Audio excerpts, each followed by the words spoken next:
Iran மீது கடந்த பிப்ரவரி 28 அன்று அமெரிக்கா மற்றும் இஸ்ரேல் தொடங்கிய தாக்குதல் இன்று 3வது நாளை எட்டியுள்ளது. நிலைமை மிகவும் தீவிரமடைந்து வருவதுடன் இது ஒரு மிகப்பெரிய போராகவும் மாறி வருவது உலக நாடுகள் மத்தியில் பதற்றத்தை ஏற்படுத்தியுள்ளது.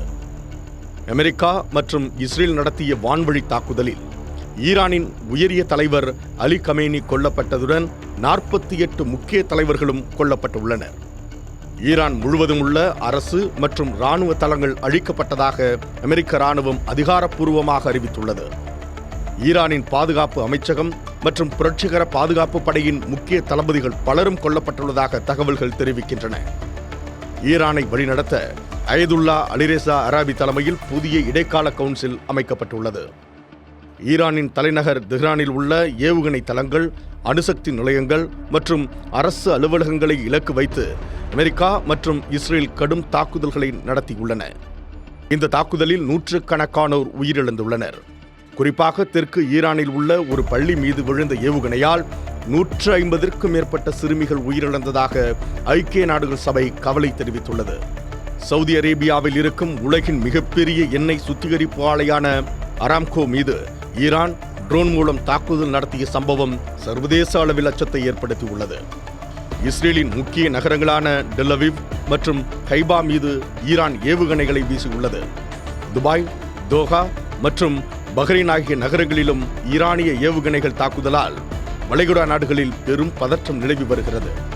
அமெரிக்க அதிபர் ட்ரம்ப் ஈரானின் ஆட்சி மாற்றமே தங்களின் இலக்கு என்றும் தாக்குதல்கள் தொடரும் என்றும் அறிவித்துள்ளார். இராணுவ நடவடிக்கைகளை உடனடியாக நிறுத்தி பேச்சுவார்த்தைக்கு வருமாறு சீனா மற்றும் ரஷ்யா ஆகிய இரு நாடுகளும் வலியுறுத்தியுள்ளன. தலைநகர் தெஹ்ரான் உட்பட நாடு முழுவதும் உள்ள அணுசக்தி மையங்கள், ஏவுகணை தளங்கள் மற்றும் புரட்சிகர பாதுகாப்பு படையின் தலைமையகங்கள் மீது அமெரிக்கா, இஸ்ரேல் படைகள் குண்டு வீசி வருகின்றன. ஈரானில் ஏற்கனவே நடைபெற்று வந்த மக்கள் போராட்டங்களுக்கு ஆதரவாகவும் அரசை வீழ்த்தவும் இந்த தாக்குதல் நடத்தப்படுவதால் அங்கு கடும் உள்நாட்டு குழப்பம் ஏற்பட்டுள்ளது. தெஹ்ரானில் உள்ள காந்தி மருத்துவமனை உள்ளிட்ட சிவிலியன் இடங்களும் தாக்குதலுக்கு உள்ளாகியுள்ளதாக ஈரானிய ஊடகங்கள் தெரிவிக்கின்றன.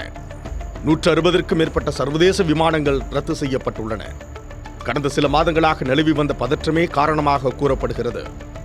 ஈரான் அணு ஆயுதங்களை உருவாக்கும் முயற்சியில் ஈடுபட்டுள்ளதாகவும் இனி பேச்சுவார்த்தையில் பலனில்லை என்றும் கூறி அமெரிக்க அதிபர் ட்ரம்ப் மற்றும் இஸ்ரேல் பிரதமர் நெதன்யாகு இந்த தாக்குதலை தொடங்கியுள்ளனர்.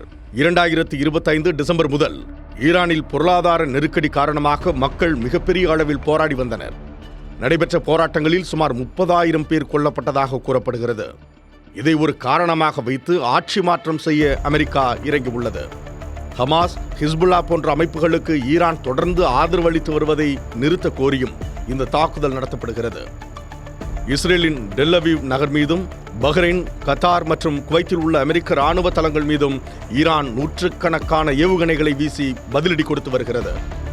லெபனானில் உள்ள ஹிஸ்புல்லா அமைப்பு கமேனி கொல்லப்பட்டதற்கு பழிவாங்க இஸ்ரேல் மீது ஏவுகணை மற்றும் ட்ரோன் தாக்குதல்களை தொடங்கியுள்ளது. மத்திய கிழக்கு நாடுகள் முழுவதும் வான்வெளி மூடப்பட்டுள்ளதால் அங்குள்ள இந்தியர்களின் பாதுகாப்பு குறித்து கவலை எழுந்துள்ளது.